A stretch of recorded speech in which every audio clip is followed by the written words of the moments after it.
नमस्कार। चलिए आज निकलते हैं भारत की एक अनोखी सांस्कृतिक यात्रा पर।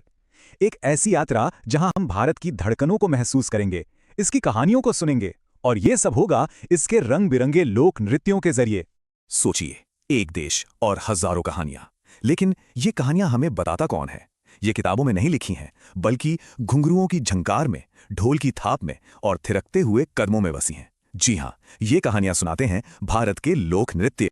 देखिए, ये सिर्फ कोई डांस फॉर्म या मनोरंजन नहीं है, ये तो असल में समुदायों का उत्सव हैं, उनकी आस्था का प्रतीक हैं और कह सकते हैं कि उनकी पहचान की धड़कन है। फसल कटने की खुशी हो या देवी देवताओं की पूजा, हर एहसास, हर भावना इन नृत्यों में जैसे जिंदा हो उठती है।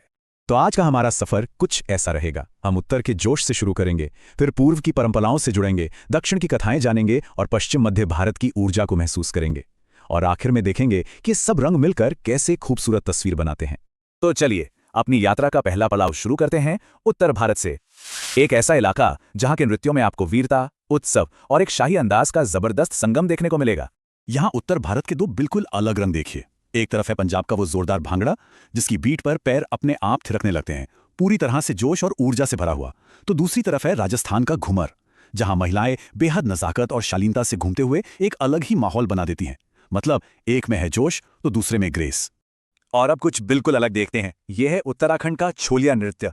पता है, ये असल में एक वॉर डांस है। इसे अक्सर शादियों में किया जाता है, जिसमें डांसर हाथों में तलवार और ढाल लेकर ऐसा परफॉर्म करते हैं मानो कोई असली जंग का मैदान हो। ये परंपरा और शौर्य का एक कमाल का नजारा है।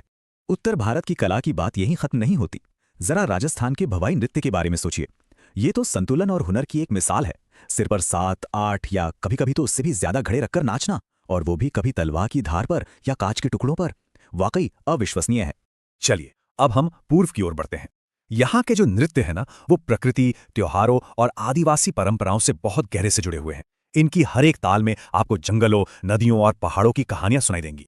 पूर्वी भारत की सबसे ड्रामेटिक परफॉर्मेंसेस में से एक है छाऊ नृत्य है। इसकी सबसे बड़ी खासियत है ये बड़े बड़े कलात्मक मुखौटे। कलाकार एक शब्द नहीं बोलते, सिर्फ अपने शरीर की हरकतों से और इन मुखौटों के भावों से पौराणिक कथाएं सुना जाते हैं। ये चलता फिरता थिएटर है। भाई, असम की बात हो और बिहू का जिक्र न हो, ऐसा तो हो ही नहीं सकता। बिहू सिर्फ एक डांस नहीं, ये असम की चान है। जब फसल कटती है तो उस जश्न में युवा ढोल और पेपा की धुन पर नाचते हैं और एक तरह से प्रकृति को धन्यवाद देते हैं। ये खुशी और एक नई शुरुआत का प्रतीक है। और ये देखिए, तालमेल और समन्वय की एक अनोखी परीक्षा। यह है मिजोरम का चिराव, जिसे बैम्बू डांस भी कहते हैं। जमीन पर कारीगर बांस को एक खास लय में खोलते और बंद करते हैं और डांसर्स को उनके बीच से अपने कदम निकालने होते हैं। एक भी चूक हुई मतलब चोट पक्की। ये देखने में जितना कमाल का है, करने में उतना ही मुश्किल। तो अब हमारा सफर पहुंच चुका है दक्षिण भारत में, एक ऐसी जगह जहां हर नृत्य अपने आप में एक कहानी है।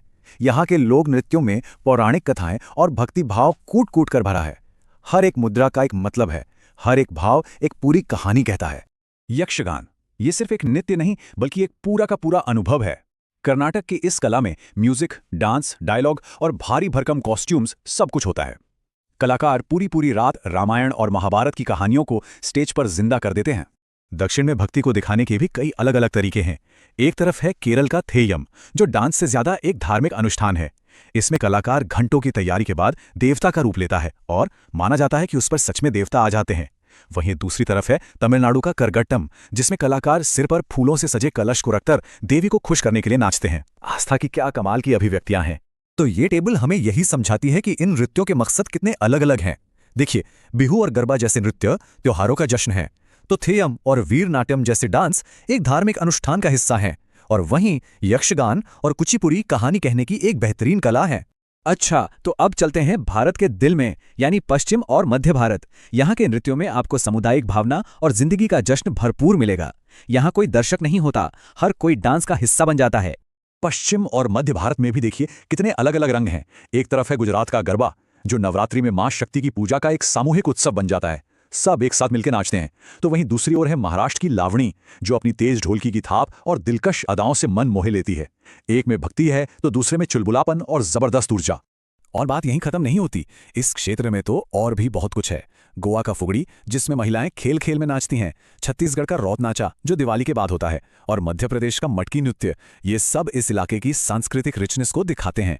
तो हमने पूरे भारत की यात्रा कर ली, अलग अलग रंग देखे, अलग अलग लय सुनी। अब वक्त है इन सभी धागों को एक साथ जोड़कर वो खूबसूरत तस्वीर देखने का जिसका नाम है भारत। चाहे भांगड़ा की ऊर्जा हो या घूमर की नज़ाकत, छाऊ का रहस्य हो या बिहू की खुशी, हर नृत्य की अपनी एक अलग पहचान है। लेकिन इन सब के दिल में, इन सब के मूल में एक ही भावना है, उत्सव मनाने की, एक साथ आने की और अपनी जड़ों से जुड़े रहने की।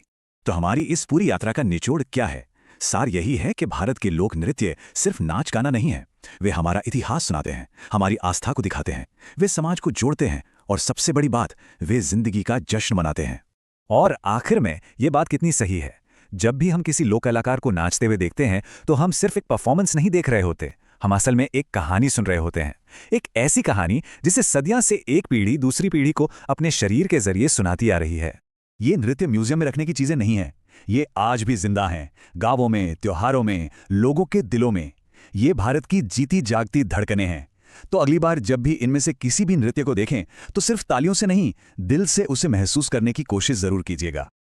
नेक्स्ट वीडियो देखने के लिए लाइक सब्सक्राइब जरूर करें और बेल आइकन को दबाएं। धन्यवाद।